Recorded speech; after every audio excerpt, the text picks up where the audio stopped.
Okay, so back to the Frisian segment. So students are usually kind of thrown for a loop when they get to that because they're like, the story starts what we would call in medias res, which means in the middle of things. And the poet is referencing a story that people of that time would have known, but we don't have the context for it. So here's the context. So what happened is there's a lady named Hildeburh who is a Danish princess, and she is sent off to be married to make a peace treaty with one of the Jutes, Finn. And Finn invites his in-laws and a bunch of the Danes over for the winter for a visit. And if you watch Game of Thrones, or watched Game of Thrones at one point, you might know what's coming.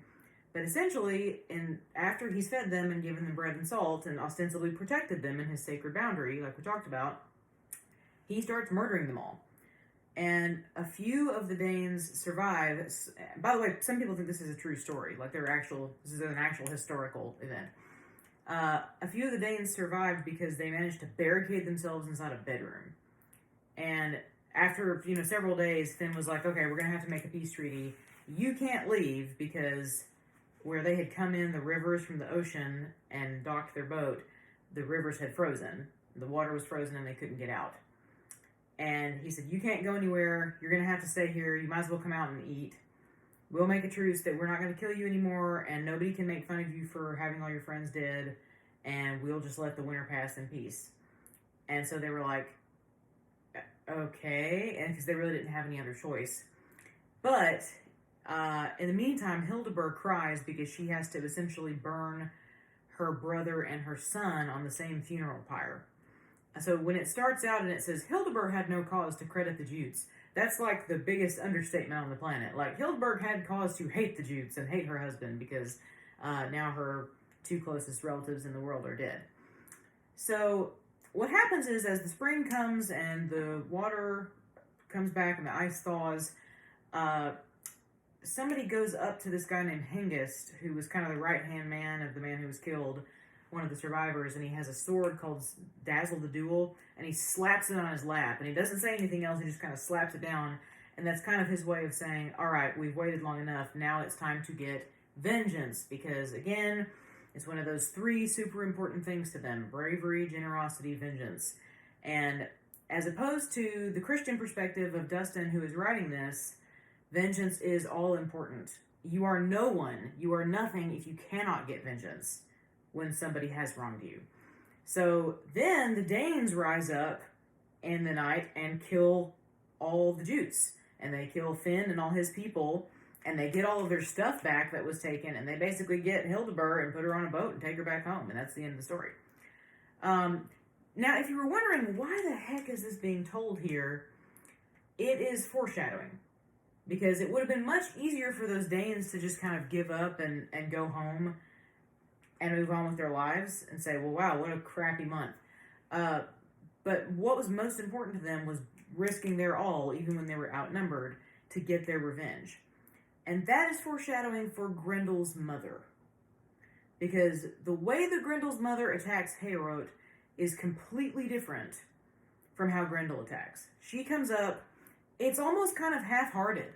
Like, she doesn't even really want to be there. She kind of looks around, it says she's immediately panicked. She just kind of grabs the guy closest to her, which happens to be Asher, who is the close sort of right-hand man advisor of Hrothgar, and she just grabs him and leaves. She's not there to, like, go ham. It's very much gives off the attitude of, I'm here checking off a box.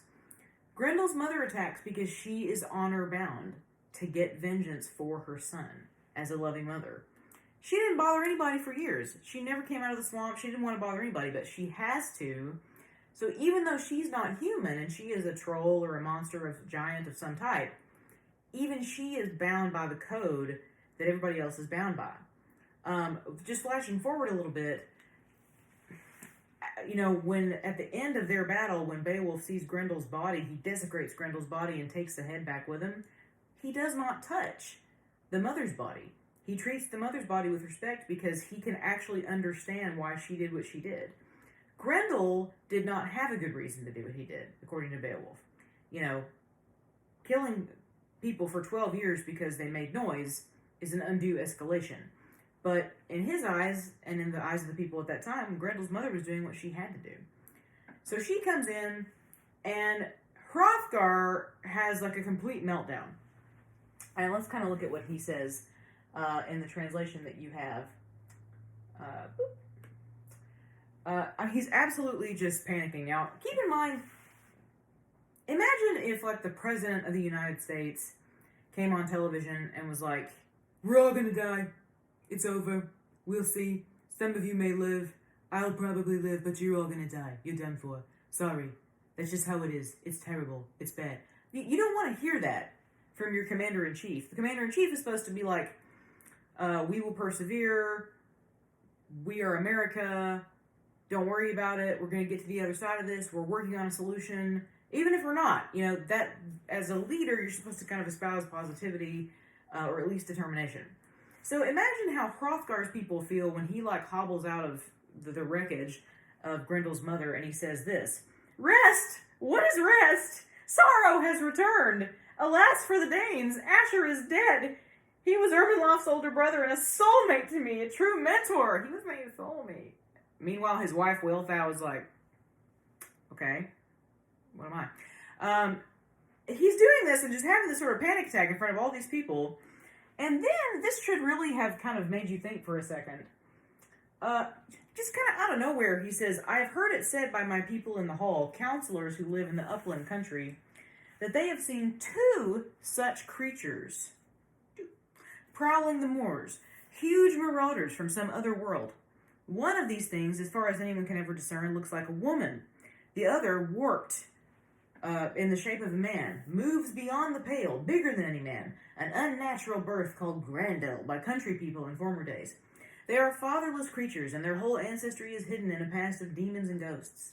They dwell apart among wolves on hills, on windswept crags and treacherous caches, where cold streams pour down the mountain and disappear under mist and moorland."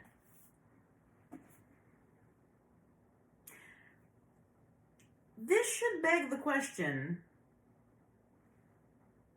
bitch, if you knew that there were 2 monsters, why did you not tell me that there were 2 monsters?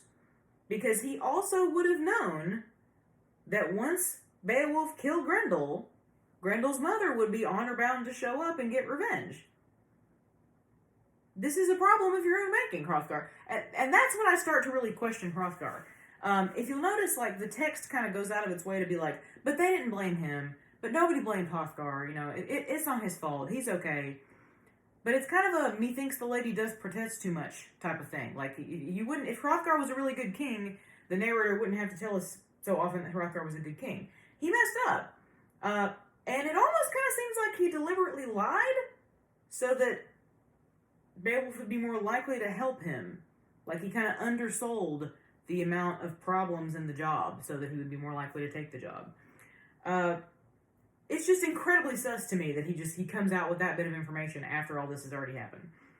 So he's having this panic attack, and Beowulf says this, and this is one of my favorite Beowulf moments ever. My favorite movie is The Godfather, and there's a scene where Johnny Fontaine is like whining to the Godfather, and he's like, "Oh, Godfather, I don't know what to do, I don't know what to do." And Godfather goes, whack, and he smacks him across the face and says, "You can act like a man! That's what you can do." And this is exactly, minus the slap, this is what Beowulf does to Hrothgar in this moment. So this is around line 1390, a little bit before that. And I will read it first in Old English, and then I will read it in the modern.